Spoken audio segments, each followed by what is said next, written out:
Hi hello friends, welcome back to our channel explore with Keerthu. இன்றைக்கி நம்ம சூப்பரான ஃப்ளஃபியான ஸ்பாஞ்சியான மேஷ்மெலோஸ் எப்படி வீட்டிலே செய்யலாம் அப்படிங்கிறத பார்க்க போகிறோம். இது ரொம்பவே சூப்பராக, பார்த்தாலே உங்களுக்கு தெரியும்னு நினைக்கிறேன். ரொம்ப சாஃப்டாக வந்திருக்கு. நம்ம எப்படி கடையில் வாங்குகிறோமோ அதே மாதிரி நம்ம வீட்டிலே ஈஸியாக செஞ்சிடலாம். வெறும் 3 இன்க்ரீடியன்ட்ஸ் மட்டும் இருந்தாலே போதும். இது ஈஸியாக வீட்டிலே செஞ்சிடலாம். இது என்னோடய தம்பியோட ரொம்ப ஃபேவரேட்டான ஒரு சாக்லேட். ஸோ இது எப்படி செய்யறது அப்படிங்கிறத பார்க்குறதுக்கு முன்னாடி நீங்கள் இன்னும் நம்ம சேனலை சப்ஸ்கிரைப் பண்ணலன்னா கீழே இருக்க சப்ஸ்கிரைப் பட்டன் அமுக்கி பக்கத்துலேயே ஒரு பெல் ஐக்கான் இருக்கும், அதையும் டேப் பண்ணிங்க அப்படின்னா அதில் 3 ஆப்ஷன் கேட்கும். அதில் ஆல் அப்படிங்கிற ஆப்ஷனை செலக்ட் பண்ணி வச்சுக்கோங்க. ஸோ தட் நான் எப்பப்பெல்லாம் வீடியோஸ் போடுறோன்னா அப்பப்பெல்லாம் உங்களுக்கு ஒரு நோட்டிஃபிகேஷன் வந்துடும். ஃபர்ஸ்ட்டு நம்ம இதுக்கு தேவையான இன்க்ரீடியன்ட்ஸ் என்னென்ன அப்படிங்கிறத பார்த்துடலாம். ஃபர்ஸ்ட் நான் கரெக்டாக 30 grams ஆஃப் ஜெலட்டின் எடுத்திருக்கேன். கூடயே 2 கப் ஆஃப் சுகர் எடுத்திருக்கேன். கூட நீங்கள் சுகர் பவுடராகவும் எடுத்துக்கலாம், அப்படி இல்லாட்டி கார்ன்ஃப்ளவர் பவுடராகவும் எடுத்துக்கலாம். இது சும்மா டஸ்ட் பண்ணுறதுக்காக தான். இப்போ ஃபர்ஸ்ட்டு ஜெலட்டினை நம்ம நல்லா மிக்ஸ் பண்ணி மெல்ட் பண்ணிட போகிறோம். அதுக்கு நான் நல்லா சுட வச்ச தண்ணி எடுத்துக்கிறேன். தண்ணி எடுத்துக்கிட்டு கரெக்டாக இந்த 30 grams ஆஃப் ஜெலட்டின் இருக்கு இல்லையா, அது கூட தண்ணியை நல்லா ஊற்றி நல்லா மிக்ஸ் பண்ணி விட்டுக்கிறேன். ஜெலட்டின் நல்லா மெல்ட் ஆகிற அளவுக்கு. தண்ணி சூடாக இருந்தால் மட்டும்தான் ஜெலட்டின் நல்லா மெல்ட் ஆகும், இல்லாட்டி மெல்ட் ஆகாது. இப்போது அதை அப்படியே வச்சுட்டு இப்போ ஒரு பேனில் நான் கரெக்டாக 1 கப் ஆஃப் வாட்டர் ஊற்றிருக்கேன். அது கூடயே 2 கப் ஆஃப் சுகர் ஆட் பண்ணிக்கிறேன். எந்த கப்பில் நம்ம சுகர் அளக்கிறோமோ அதே கப்பில் நம்ம வாட்டர் அளந்துக்கணும். அளந்து இந்த மாதிரி நல்லா மிக்ஸ் பண்ணி, இது ரெண்டும் நல்லா மிக்ஸ் ஆனதுக்கப்புறம் ஒரு தடவை நல்லா ஃபில்டர் பண்ணிக்கோங்க. சுகரில் இருக்க இம்ப்யூரிட்டிஸ் எல்லாமே போயிடும். ஸோ இப்போ ஸ்டவ்வை ஹை ஃப்ளேமில் வச்சு இதை நல்லா கொதிக்க விடுங்க. இது அப்படியே நல்லா பாதியாக சுண்டணும், அந்தளவுக்கு நல்லா கொதிக்க விட்டுருங்க. இதில் முக்கியமானதே இதோட பதம் தான். கரெக்டாக 2 கம்பி பதம் அப்படின்ட்டு சொல்லுவாங்க. அப்போ நம்ம நெக்ஸ்ட் இன்க்ரீடியண்ட்டை ஆட் பண்ணணும்.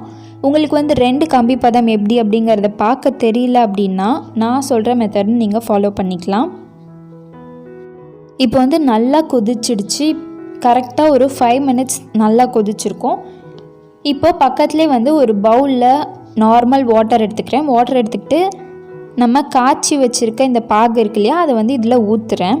ஊற்றிட்டு நீங்கள் கையில் எடுத்து பார்த்தீங்க அப்படின்னா ஒரு ஜெல்லி கன்சிஸ்டன்சியில் இது நம்ம கையில் எடுக்கிற மாதிரி வரும். அதுதான் கரெக்டான பதம். ஸோ இந்த மாதிரி நீங்கள் எடுத்துடலாம். இதை விட இன்னும் கொஞ்சம் நல்லா கொதிக்க வச்சிங்க அப்படின்னா இது நல்லா கெட்டியாயிரும். கீழே போட்டிங்க அப்படின்னா சவுண்ட் வரும். அது கரெக்டான கன்சிஸ்டன்சி இல்லை. இந்த மாதிரி ஜெல்லியாக இருக்கும் போதே நம்ம நெக்ஸ்ட் இன்க்ரீடியண்ட் ஆட் பண்ணிடணும். இது ரொம்ப முக்கியமான ஒரு ஸ்டேஜ். ஸோ இதை பார்த்துக்கோங்க. இப்போ நெக்ஸ்ட்டு நம்ம மெல்ட் பண்ணி வச்சுருக்க ஜெலட்டின் மிக்சர் இருக்கு இல்லையா, அதை உள்ளே ஆட் பண்ண போகிறோம் நம்ம. ஸோ உள்ளே ஆட் பண்ணோடனே இந்த மாதிரி நல்லா பொங்கி வரும். ஸோ ஸ்டவ்வை சிம்மில் வச்சுக்கோங்க. நீங்கள் சிம்மில் வச்சுட்டு நல்லா மிக்ஸ் பண்ணிங்க அப்படின்னா இது ஒரு மாதிரி கோல்டிஷ், ஆரஞ்சிஷ், எல்லோயிஷ் ஏதோ ஒரு கலரில் வரும். இந்த மாதிரி லைட்டாக கலர் டேர்ன் ஆகிருக்கும். ஸோ ஜெலட்டின் ஆட் பண்ணி கரெக்டாக ஒரு 2 minutes வரைக்கும் சிம்லே வச்சு இதை நல்லா ஹீட் பண்ணுங்கள். நல்லா கொதிக்க விடுங்க. ஹையில் வச்சிடாதீங்க. ஹையில் வச்சிங்க அப்படின்னா நல்லா பொங்கி வர ஆரம்பிச்சிரும். அண்ட் ஜெலட்டின் ஆட் பண்ணதுலேருந்து நீங்கள் கலக்கி விட்டுட்டே இருக்கணும். கலக்கி விடல அப்படின்னா அது நல்லா கெட்டியான மாதிரி ஆயிரும். ஸோ இந்த மாதிரி நல்லா கலக்கி விட்டுட்டே இருங்க. 2 minutesக்கு அப்புறமா இந்த ஒரு கன்சிஸ்டன்சிக்கு வந்துடும்.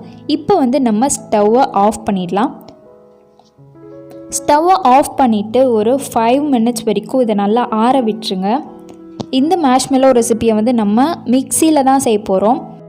ஸோ இதை நல்லா ஆற விட்டுருங்க. கரெக்டாக ஒரு 5 to 10 minutes நல்லா ஆற விட்டதுக்கப்புறமா அந்த மிக்சர் எடுத்து மிக்சியில் போட்டு நல்லா அரைச்சிக்கலாம். உங்கள் மிக்சியில் விப்பிங் மோட் இருக்கா அப்படின்னு பார்த்துக்கோங்க. அப்படி இருந்துச்சு அப்படின்னா அந்த மோடில் வச்சு நல்லா அரைச்சிக்கோங்க. ஸோ கரெக்டாக ஒரு 3 minutes நான் விப்பிங் மோடில் வச்சு அரைச்சதுக்கப்புறமா இந்த ஒரு கன்சிஸ்டன்சியில் இருக்குது. உங்கள்கிட்ட எலக்ட்ரிக் பீட்டர் இருந்துச்சு அப்படின்னா மிக்சி விட பெஸ்ட் ஆப்ஷன் எலக்ட்ரிக் பீட்டர் தான். செகண்ட் ஆப்ஷனாக நான் மிக்சி எடுத்திருக்கேன். மிக்சிலையுமே உங்கள் கிட்ட விப்பிங் மோட் இல்லை அப்படின்னா நீங்கள் ஃபஸ்ட் பல்ஸ் பட்டன்லேயே வச்சு இதை அரைச்சிக்கலாம்.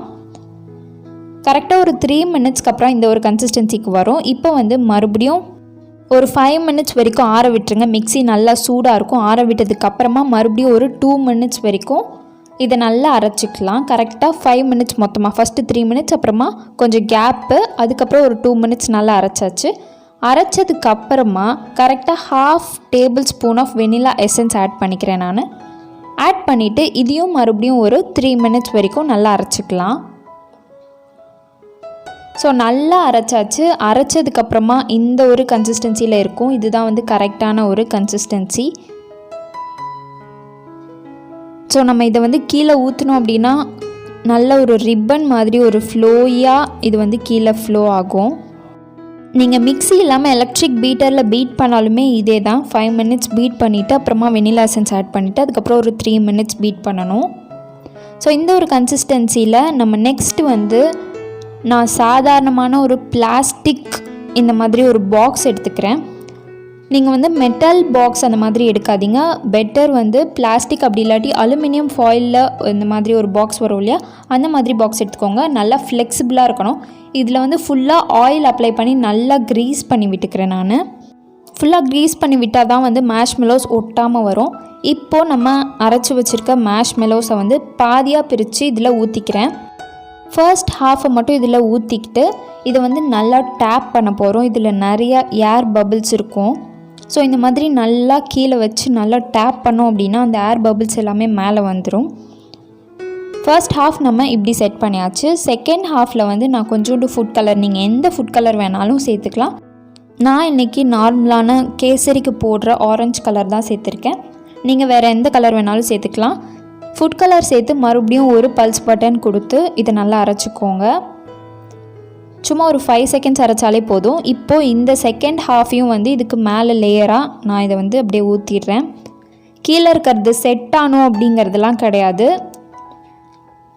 கீழே ஃபர்ஸ்ட் லேயர் நீங்கள் ஊற்றிட்டு அதுக்கு மேலேயே வந்து செகண்ட் லேயர் ஊற்றிடலாம். ஒன்றும் மிக்ஸ்லாம் ஆகாது.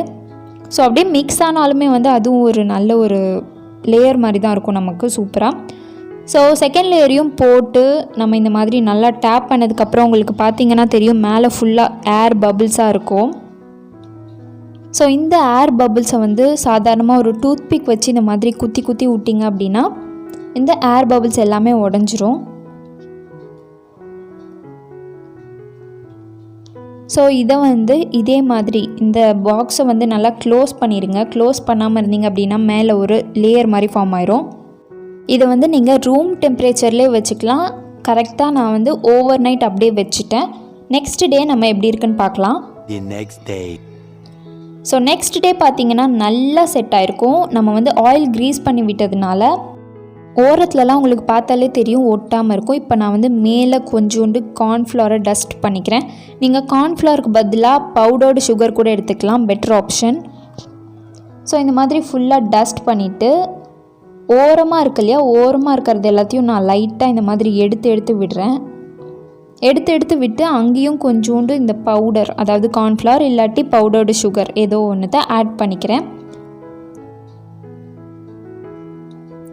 இதை வந்து நம்ம இந்த பவுடர் இல்லாமல், அதாவது டஸ்டிங் பவுடர் இல்லாமல் எடுத்தோம் அப்படின்னா நம்ம கையில் லைட்டாக பிசுன்னு ஒட்டும்.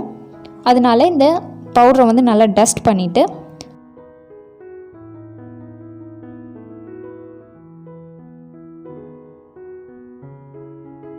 இது வந்து ரொம்ப பொறுமையாக எடுக்கணும். நீங்கள் ரொம்ப ஃபாஸ்ட்டாக எடுத்தீங்க அப்படின்னா அப்படியே பிஞ்சிட்டு வந்துடும். ரொம்ப சாஃப்டாக இருக்கும் வேறையா, அதனால் இப்படி எடுத்தீங்க அப்படின்னாலே வந்துடும். இதை வந்து கொஞ்சம் கொஞ்சமாக தான் எடுக்கணும். நான் ரொம்ப ஃபாஸ்ட்டாக காமிச்சிருக்கிறதுனால நீங்களும் அதே மாதிரி ஃபாஸ்ட்டாக எடுத்துடாதீங்க, ரொம்ப பொறுமையாக தான் எடுக்கணும்.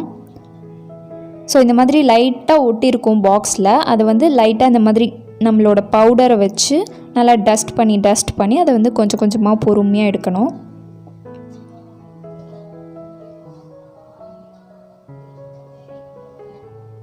ஸோ இந்த மாதிரி நல்லா பொறுமையாக எடுத்திங்கன்னா ஃபுல்லாக ஒட்டாமல் வந்துடும் பாக்ஸில்.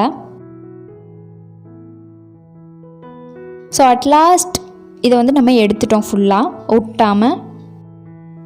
இப்போ மறுபடியும் சுற்றி அங்கங்கே எங்கெங்கெல்லாம் வந்து கொஞ்சம் லைட்டாக பிசுன்னு ஒட்டுதோ அங்கெல்லாம் வந்து ஃபுல்லாக இந்த மாதிரி பவுடர் நல்லா டஸ்ட் பண்ணி ஃபுல்லாக கோட் பண்ணி விட்டுருங்க. ஸோ இதை வந்து உங்களுக்கு பிடிக்கும் போதே தெரியும் எந்த அளவுக்கு இது சாஃப்டாக இருக்குது அப்படிங்கிறது. நல்லா ஃப்ளஃபியாகவும் இருக்கும்.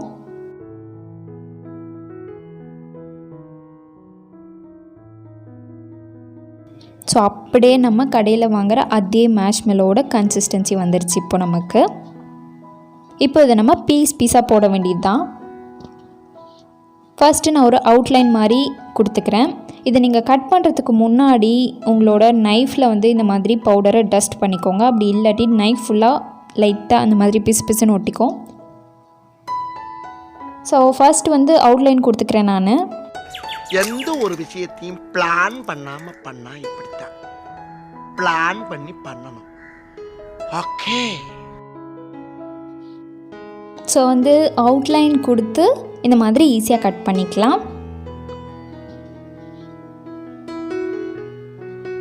நீங்கள் எந்த ஷேப் வேணாலும் கட் பண்ணிக்கலாம். நான் இன்றைக்கி ஸ்கொயர் ஷேப்ஸில் கட் பண்ணிக்கிறேன், க்யூப் ஷேப்ஸில். ஸோ நம்ம போட்ட அந்த ஒரு லேயர் வந்து எந்த அளவுக்கு சூப்பராக வந்திருக்கு அப்படிங்கிறத பாருங்கள். ஸோ இந்த மாதிரி தான் வந்திருக்கு. இப்போ நம்ம வந்து இதை கட் பண்ணுறதுக்கு கண்டினியூ பண்ணிடலாம். நான் சொன்ன மாதிரி ஒவ்வொரு தடவை நீங்கள் கட் பண்ணி முடித்ததுக்கப்புறமும் மறுபடியும் கொஞ்சோண்டு இந்த பவுடரை வந்து டஸ்ட் பண்ணிவிட்டு அதுக்கப்புறம் திருப்பி கட் பண்ண ஆரம்பிக்கணும். அப்படி இல்லை அப்படின்னா கத்தியில் ஃபுல்லாக ஒட்டிக்க ஆரம்பிச்சிரும். ஸோ கட் பண்ணி முடித்தாச்சு. ஸோ லைட்டாக இந்த மாதிரி பிரிச்சிங்க அப்படின்னாலே சூப்பராக வந்துடும். அந்த கரெக்டான ஒரு ஷேப்ஸில் அந்த ஒரு லேயரோட சூப்பராக இருக்கும், சாட்டிஸ்ஃபைங்காக இருக்கும் இதை வந்து பார்க்குறதுக்கே.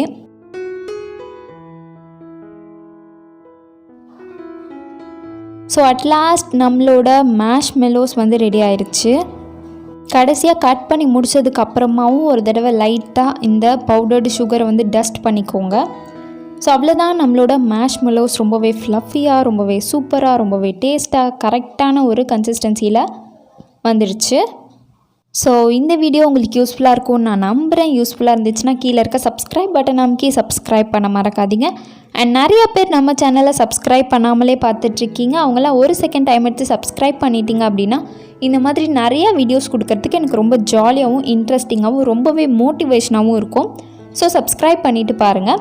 அண்ட் கண்டிப்பாக இந்த சாக்லேட் ரெசிப்பியை நீங்கள் ட்ரை பண்ணிவிட்டு உங்களுக்கு எப்படி வந்துச்சு அப்படிங்கிறதையும் எனக்கு கீழே கமெண்ட்டில் சொல்லுங்கள்.